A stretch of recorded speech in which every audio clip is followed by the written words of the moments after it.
तो कैसे हैं आप सभी। आई होप कि अच्छे से होंगे और पढ़ाई अच्छे से कर रहे होंगे। तो दोस्तों हम जो हमारे लॉन्ग क्वेश्चन चल रहे थे उसका नया क्वेश्चन लेकर के मैं आ गया हूं। ठीक है, चलिए देखते हैं जल्दी से आज का ये क्वेश्चन। तो हमारा क्वेश्चन है बंधक क्या है, आवश्यक तत्व और बंधक के प्रकार। ठीक है, what is mortgage, type of mortgage in TPA 1882। देखिए, संपत्ति अंतरण अधिनियम ट्रांसफर ऑफ प्रॉपर्टी एक्ट 1982 की धारा 58A में बंधक मॉर्गेज को परिभाषित किया गया है। देखिए धारा 58 बंधक की परिभाषा। देखिए, किसी विशिष्ट अचल संपत्ति में किसी हित का वह अंतरण जो उधार के तौर पर दिए जाने वाले या दिए गए धन के भुगतान को या वर्तमान या भविष्य में दिए जाने वाले ऋण के भुगतान को या ऐसे वचनबद्ध का पालन जिससे धन संबंधी दायित्व की उत्पत्ति हो सके को प्रतिभूत करने के प्रयोजन या उद्देश्य से किया जाता है।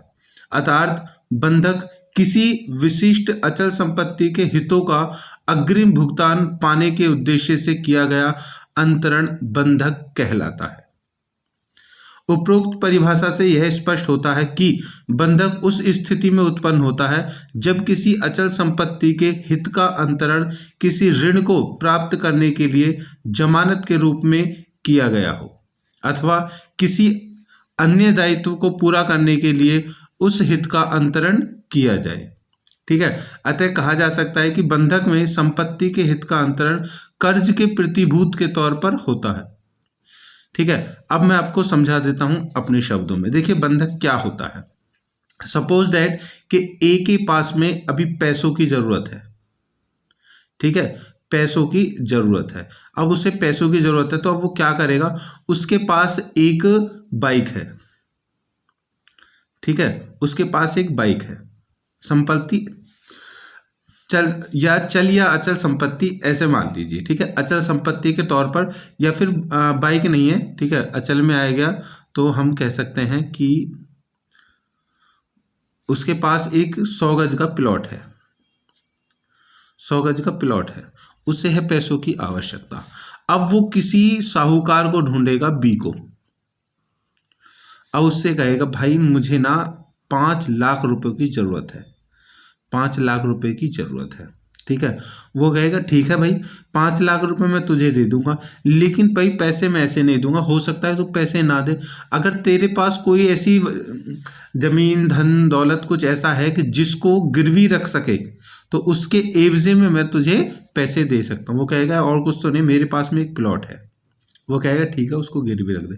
तो अब वो इसके पास में जाएगा और वो अपने प्लॉट के जो कागज होंगे उसको दे देगा और उस प्लॉट के कागज के तौर पर 5 लाख रुपए ले लेगा। ठीक है, तो अब ये जो संपत्ति है ये उसकी बंधक हो गई। जब तक ये ए बी के पैसों को नहीं वापस कर देगा तब तक ये ए अपनी संपत्ति को ना बेच सकता है, ना इस पर अपना मालिकाना हक जता सकता है। एक तौर पर है उसका मालिक अभी वही है, लेकिन उस पर हक नहीं जता सकता क्योंकि अब वो भी बंध चुका है। ठीक है, इस शर्त पर कि भाई उसने उससे पैसे लिए हैं, जब तक उसके पैसे नहीं लौटा देगा तो वो ये प्लॉट उसका है। अब इसमें कंडीशन ये भी हो सकती है, ठीक है, कि ये कितने दिनों के लिए कितने सालों के लिए है। सपोज कि 3 वर्ष के लिए है तो ये कहेगा कि 3 वर्ष में तूने मेरे पैसे दे दिए, ब्याज लगेगा इस पर कुछ ब्याज समेत, तो प्लॉट मैं तेरा वापस कर दूंगा, नहीं तो तेरे प्लॉट को मैं कब्जा कर लो। ठीक है दोस्तों, तो इसी को कहते हैं बंधक।